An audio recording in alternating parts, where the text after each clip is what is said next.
Good morning, guys. This is Rich down at Mr. Gun's Firearms here in Cave Creek, Arizona. Ride your horse, shoot your gun, go get drunk at the Buffalo Chip, whatever you want to do. If you don't have a gun, come and get one. This is the continuation of my NFA series, where on the 2nd of January, 2026, we submitted an NFA Form 4 for my customer and to test the waters, if you will. He needed to get his suppressor in the system. I hadn't done one in 2026. And we wanted to see just exactly what the changes were that were gonna, if any, happen with this whole submission process, because it had not been bad up till now. They had a shutdown between the 26th of December and the 1st of January where they were supposed to purge everybody's stuff that was in the system. I didn't really have any NFA items in the system at that time. So we were just waiting for the first to roll around, and anybody who wanted to get a suppressor in the system, we were gonna do that at that time. So I'm gonna say it. I'm gonna say it right to the camera. I was wrong. I was wrong. I am a total skeptic when it comes to anything that has to do with the government. Understandably, I think you'd probably agree with me if you're a 2A advocate. And basically when they said, okay, you're not gonna pay the tax stamp, you're not gonna do this, you're not gonna, AOW, SBR, SBS, any NFA item, suppressors, I said, okay, so what's the catch? There's got to be a catch, because historically, when they say they're going to change things, it doesn't really change that much. Now, the only thing that really had changed was in March of 2025, the submission process went electronic. We didn't know what they used to do that. They didn't really give us any sort of notice as to, they were going to do that. It was kind of like an industry-wide thing. Like you hear things out of NSSF, who runs SHOT Show, and GOA, and some of the bigger organizations that are involved with Second Amendment advocacy, and the paper started going through.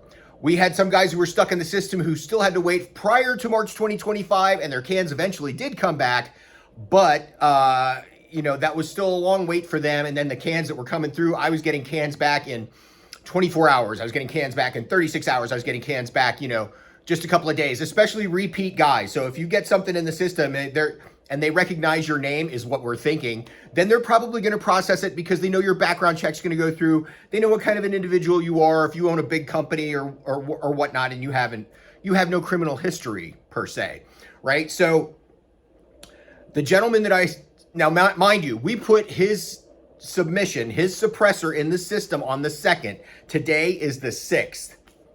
Okay. So I'm going to say 72 hours. That's good.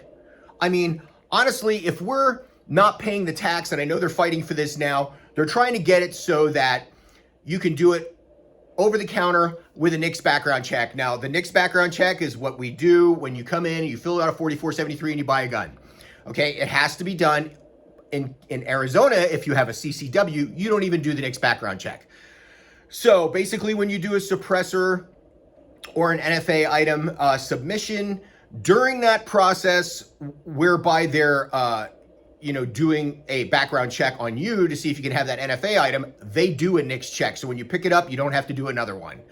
So if you have like TC or some other kind of clearance, or TS, some other kind of clearance, basically what they're doing is they're going to be thorough with that. So we have had some hiccups, some time delays with some other guys.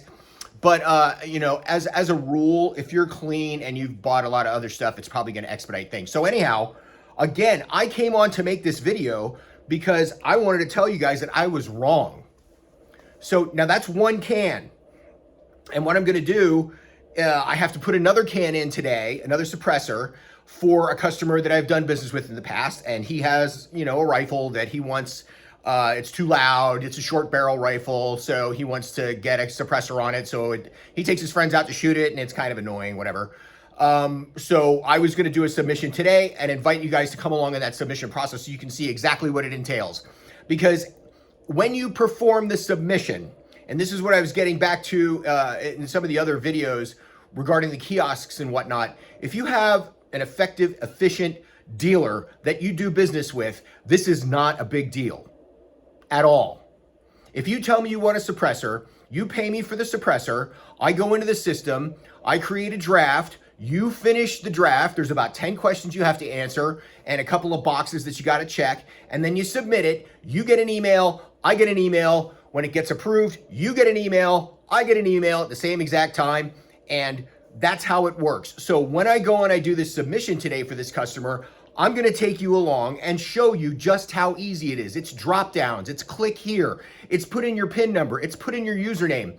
If you do not have an eForms account, and you want to get a suppressor or an AOW or an SBR or an SBS, and you want to do it yourself, you have to have an eForms account. If you want to put it through the system with my assistance, you have to have an account, and you need to save all that information so that when you come and see me, we can submit the can, all right?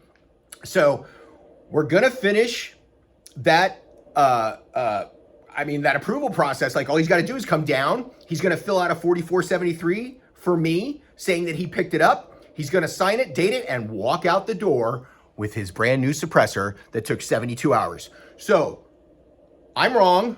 I'll admit it. If you want a suppressor, go get on it. Get your fingerprints, get your photograph. Don't screw around. Get down and get her done. Because if this is going to be how easy it is, again, I've been telling you, I've got $50,000 worth of suppressors in the back of this store. And I would love for everybody to come in and get a suppressor so that I have to get more. And anybody who's making suppressors, dude, the world is your oyster. Come down and see me. My name is Rich. I own Mr. Guns Firearms in Cave Creek, Arizona. Look me up online. I've got gun broker auctions. I've got Guns International auctions. You can contact me directly. I'm easy to find on the internet, MrGunsFirearms.com. Send me an email. Leave a comment below. Like and subscribe. Keep coming back. @bad_shooters is our YouTube handle. And there's some stuff that's posted up there. I put a lot of dealer stuff on there. We're going to put more shooting content on there. But thanks for watching. Have a great day. Get your suppressors or your NFA items submitted immediately.